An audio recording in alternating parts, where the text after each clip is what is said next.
Hello student. आज का अपना टॉपिक है वसा, तेल एवं अपमार्जक, फैट्स, ऑयल्स एंड डिटर्जेंट्स।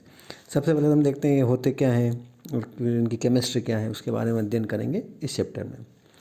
वसा, फैट्स या जिसको तेल, ऑयल और मैम वैक्सेस प्रकृति में पाए जाने वाले लिपिड्स, ग्रीक में लेप्स का मतलब होता है फैट्स, श्रेणी के यौगिकों से संबंध रखते हैं। लिपिड जीवों एवं वनस्पतियों में पाए जाते हैं। ये कार्बनिक विलायकों जैसे ether, chloroform, carbon tetrachloride, benzene, hexyne इत्यादि में विलय एवं जल में अविलय होते हैं।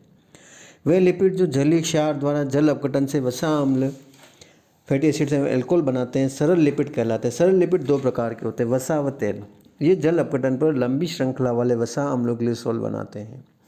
दूसरा है मोम। इसके जल अपघटन में लंबी श्रृंखला वाले वसा, अम्ल एवं लंबी श्रृंखला वाले एल्कोहल प्राप्त होते हैं। ये तो हमने कौन से सरल सिंपल लिपिड्स को दो भागों में बांटा, जिसमें एक फैट्स ऑयल है, दूसरे में वैक्सेस है। अब वसा और तेल होता क्या है? वसा एवं तेल, जिसको फैट्स ऑयल वाले, प्रकृति में पाए जाने वाले सर्वाधिक महत्वपूर्ण लिपिड्स हैं। कार्बोहाइड्रेट एवं प्रोटीन के साथ साथ लिपिड भी मानव शरीर का एक महत्वपूर्ण अवयव है। वसा एवं तेलों का पोषण मान, न्यूट्रिशनल वैल्यू अधिक होता है। 1 ग्राम उपपाकचयित वसा तेल मेटाबॉलिज्म फैक्टर ऑयल से 9 किलो कैलोरी पर मोल ऊर्जा प्राप्त होती है, जबकि कार्बोहाइड्रेट एवं प्रोटीन के लिए ऊर्जा का संगत मान क्रमशः 4 एवं 5.5 किलो कैलोरी होता है। वसा एवं तेलों की मानव शरीर में उपयोगिता के अलावा साबुनों, सांस्कृतिक अपमार्जन, detergents, paints, varnishes, polishes, glycerol, स्नेहक, लुब्रिकेंट्स, प्रसाधन सामग्रियाँ, प्रिंटिंग स्याही इत्यादि के निर्माण में कच्चे पदार्थ के रूप में प्रयुक्त होते हैं। जीव, वनस्पतियों, समुद्र जीवों आदि वसा एवं तेलों के प्रमुख स्रोत हैं। जीव सवाल एनिमल फैट्स क्या होते हैं? ये मुख्य रूप से एडिपोज, उत्तर कुछ कोशिकाओं, एडिपोज टिश्यू सेल्स में पाए जाते हैं। शरीर के तापक्रम पर ये छोटी छोटी तेली बूंदों के रूप में रहते हैं, परंतु मृत्यु होने पर ठोस रूप में परिवर्तित हो जाते हैं। बकरी, भेड़ आदि में चर्बी पशु वसा के रूप में तथा सुअर में लौड के रूप में पाई जाती है। मनुष्य के शरीर में उसके कुल वजन का लगभग 12% वसा होती है, जिसमें से लगभग आधी वसा अधो त्वचा सतह के रूप में ऊष्मारोधी सुरक्षा प्रदान करती है, जबकि बाकी आधी हृदय, वृक्क, किडनी, हार्ट, किडनी, स्नायु, ऊतक एवं अन्य ऊतकों में पाई जाती है। मक्खन एवं घी जीव वसा के विशेष प्रकार है। इसी तरह से वेजिटेबल ऑयल्स या वनस्पति तेल, ये मुख्य रूप से वनस्पतियों के बीजों, सीड्स एवं नटों में पाए जाते हैं। बीजों में उपस्थित तेल भ्रूण, एम्ब्रियो के अंकुरण के समय पोषण, नरिशमेंट का कार्य करते हैं। वसा की मात्रा कुछ ही बीजों एवं नटों में होती है। बीजों एवं नटों में पाए जाने वाले खाद्य तेल एडिबल तथा अखाद्य नॉन एडिबल होते हैं। सोयाबीन, मूंगफली, नारियल, सरसों, तिल इत्यादि खाद्य तेलों के प्रमुख स्रोत हैं। कपास बीज, कॉटन सीड, अलसी, लिनन सीड, जिसको एरन, कैस्टर सीड्स हैं, मोरा इत्यादि से उद्योगों में उत्पन्न होने वाले अखाद्य तेल प्राप्त किए जाते हैं। इसी तरह से तीसरी कैटेगरी है मैरीन ऑयल्स या समुद्री तेल जिसको बोलते हैं।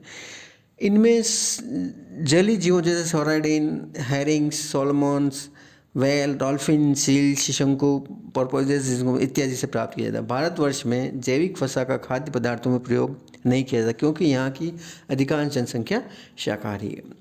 निष्कर्षण, एक्सट्रैक्शन कैसे करते हैं? दारण, रेंडरिंग। सबसे पहले जैविक वसा को जैविक पदार्थों द्वारा नम दारण, वेट रेंडरिंग एवं सूक्ष्म दारण विधियों द्वारा प्राप्त किया जाता है। क्या होता है नम दारण, जिसको हम वेट रेंडरिंग बोल रहे हैं, भली भांति कटे हुए जैविक पदार्थों को एक सिलेंडर जिसका तला शंकु आकार का हो में ले लिया जाता है। इसमें कई घंटों तक भाप प्रवाहित की जाती है। कभी कभी भाप को बाहर निकाल के आंतरिक दाब को 5 किलोग्राम पर सेंटीमीटर स्क्वायर बनाए रखा जाता है। तत्पश्चात अंदर के पदार्थ को इस स्थिर सेटल होने दिया जाता है। सतह पर बहने वाले वसा को बाहर निकाल लिया जाता है। इस विधि द्वारा खाद्य वसा जिसे लॉर्ड को प्राप्त किया जाता है। ब्लबर या लीवर मछलियों से प्राप्त तेल प्राप्त करने के लिए इनके छोटे छोटे टुकड़ों को एक विशाल प्रेशर कुकर या भाप को स्टीम बॉयलर में गर्म किया जाता है। इसके पश्चात प्राप्त ऊपरी तेली सतह को अलग कर लिया जाता है। शुष्क दारण, ड्राई रेंडरिंग। इस क्रिया को भाप द्वारा गर्म होने वाले बड़े टैंक में किया जाता है। गर्म होने के दौरान कटे हुए जैविक पदार्थों के ऊतकों का धातु की ब्लेड द्वारा मंथन, चूर्ण किया जाता है, जिससे वसा कोशिकाएं टूट जाती है। पिघली हुई मोल्टन वसा को टैंक के तल से बाहर निकाल लिया जाता है। सूक्ष्म दारण विधि द्वारा नम दारण की तुलना में सस्ती पड़ती है, लेकिन सूक्ष्म दारण द्वारा प्राप्त वसा निम्न गुणवत्ता काल का होता है। यदि अतः इस विधि द्वारा अखाद्य वसाओं को प्राप्त किया जाता है। दूसरी विधि क्या है? दाब और विलायक निष्कर्षण, pressing and solvent extraction. Bharatvarsh में खाद्य तेलों को सरसों, मूंगफली आदि के बीजों से विभिन्न विधियों द्वारा प्राप्त किया जाता है। गाँवों में तेल प्राप्त करने के लिए गाड़ियों का प्रयोग किया जाता है। बहिष्कारित एक्सप्लेयर एवं विलायक निष्कर्षण तंत्र, सॉल्वेंट एक्सट्रैक्शन प्लांट बीजों से तेल प्राप्त करने के आधुनिक तरीके क्या है? प्रेसिंग बाय एक्सप्लेयर, बहिष्कारित द्वारा दबाकर तेल वाले पदार्थों को स्टील रोलरों के मध्य रखकर पीसा जाता है एवं आवृत स्क्रीन किया जाता है। अधिकतम लब्धि प्राप्त करने के लिए पदार्थ को भाप स्थित पात्र में 70 से 100 डिग्री सेंटीग्रेड तक रखा जाता है ताकि तेली कोशिकाएं टूट जाएं। अब प्राप्त पदार्थ को उच्च दाब पर बहिष्कारित में रखा जाता है, जिसमें एक छिद्रित बेलनाकार नली होती है जिसमें स्क्रू शाफ्ट घूमता है। जैसे जैसे पदार्थ बहिष्कारित नली में डाला जाता है, घूमते स्क्रू के कारण दाब बहुत बढ़ जाता है। जैसे ही बीज से तेल बहिष्कारित नली के क्षेत्र में बह जाता है तो बचे हुए पदार्थों या तेल के को नली के दूसरे सिरे से पृथक कर लिया जाता है। सूखे हुए तेल केक में भी तेल होता है जिसे आधुनिकीकरण बहिष्कारिता द्वारा 4% तक गर्म कर दिया जाता है। सूखे हुए केक की ज़्यादा मात्रा का उपभोग जानवरों के खाद्य पदार्थ के रूप में किया जाता है या विलायक निष्कर्षण द्वारा ज़्यादा तेल की प्राप्ति के लिए उपयोग किया जाता है। विलायक निष्कर्षण, आवृत बीजों को रोल में से पास करके हेक पत्रक में दबाया जाता है। रोल्ड बीजों को महीन तार की नाली में घूमते हुए बेल्ट के साथ ले जाया जाता है। साथ ही विलायक क्षार छिड़काव किया जाता है। ये हमने एक डायग्राम बनाया है किसका? रोल्ड तेल बीज के प्रति धारा विलायक निष्कर्षण को। इसे पत्रक बीज जो हम डालते हैं, रोल्ड विलायक का तेल, फिर हमने क्या किया इसमें? विलायक का छिड़काव, हमने 3 विलायक के अंतर्द्वार 4 पोर्ट बने हुए हैं। हम इसको यानी कि जो पत्रक बीज है हम इसको किसमें, इन रोलिंग मिल से हम घुमा रहे हैं, उसमें विलायक का छिड़काव कर रहे हैं। तो उससे क्या है, घूमता जा रहा है तो इसमें एक साइड से विलायक तेल निकल रहा है और एक से तेल केक निकल रहा है। विलायक जिसमें तेल हो, जो कि सामान्यतः पेट्रोलियम ईथर होता है, को घूमते हुए बेल्ट की विपरीत दिशा में एक एक्सप्रेस में से गुजारा जाता है, जिससे प्रतिधारा सिद्धांत के। इस तरह ताज़ा विलायक बेल्ट के अंत तक लगभग सभी निष्कासित केक को धो देता है। अंत द्वार पर विलायक स्प्रे बीज को धोता है, उसमें बहुत तेल होता है। इसको अब आसवन प्लांट में भेज दिया जाता है जहां विलायक को पुनः प्राप्त किया जाता है। विधि के अंत में प्राप्त होने वाले तेल केक में केवल 0.5% से 1% तक तेल होता है, जो कि केटल खाद्य पदार्थ या कार्बनिक खाद्य के लिए उपयोग में होता है। अशुद्ध तेलों वसा का शुद्धिकरण, refining of crude and fats and oils. उपरोक्त विधियों द्वारा प्राप्त तेलों व वसा में कई अशुद्धियाँ होती हैं जिसके कारण उसमें दुर्गंध आती है और स्वाद भी अच्छा नहीं होता है। निलंबित, सस्पेंडेड या कोलाइडी पदार्थ, मुक्त वसा अम्ल या अन्य रंगीन या दुर्गंधमय पदार्थ अशुद्धियों के रूप में उपस्थित होते हैं।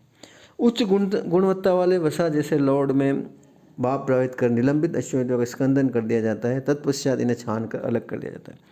वनस्पति तेलों का शुद्ध करने के लिए निम्नलिखित प्रयोग किया जाता है।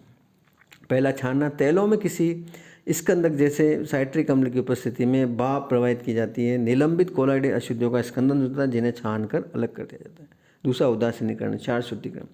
सोडियम हाइड्रोक्साइड द्वारा मुक्त वसा अम्लों को साबुन के रूप में अलग कर दिया जाता है। इस हेतु तेल तथा क्षार को 90 डिग्री सेंटीग्रेड तक मिलाकर हिलाया जाता है जिससे मुक्त वसा अम्लों का साबुनीकरण हो जाता है। कुछ देर रखने पर साबुन एवं उसके साथ अन्य रंगीन और निलंबित अशुद्धियाँ नीचे बैठ जाती है। साबुन की परत को अलग कर लिया जाता है।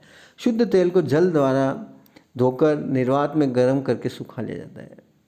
अगला है मुल्तानी मिट्टी के साथ अभिक्रिया, ट्रीटमेंट विद फुलर्स अर्थ। शेष रही रंगीन और दुर्गंधित अशुद्धियों को दूर करने के लिए तेल को 1% मुल्तानी मिट्टी के विलयन के साथ अभिकृत करवाकर छान लिया जाता है।